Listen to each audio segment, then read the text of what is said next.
Minimum common sense లేని administration, damn failure of administration. Particular గా తెలంగాణలో అయితే ఇంకా భయంకరంగా ఉంది సిచ్యువేషన్. అక్కడ అపోజిషన్ ఏదో కొన్ని తప్పుడు ప్రచారం చేస్తుంది, ఫేక్ ప్రచారం చేస్తుంది అనేది ప్రభుత్వం చేస్తున్న ఆరోపణ కనబడుతుందిగా. కొన్ని చోట్ల రైతులు రోడ్డు ఎక్కడం నిజంగా ఒప్పుకోండి. ఎందుకు యూరియా ఎందుకు ఇవ్వలేకపోతున్నామని నిజాన్ని ఒప్పుకోండి. రైతులు వేసే రాళ్లకు కూడా రెడీగా ఉండండి.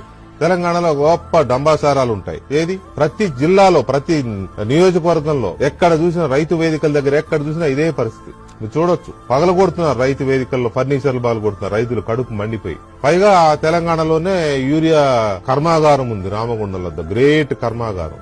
అదేమంటే వాళ్ళు ప్రొడక్షన్ ఆపేశారని రాష్ట్ర ప్రభుత్వం చెప్పింది. మీరు ముందు గడిపిస్తున్నారా? ముందు తెలియదా మన అవసరం ఎంత, ఇది నడుస్తుందా లేదా చూసుకోవాల్సిన బాధ్యత మీ అడ్మినిస్ట్రేషన్ కి లేదా?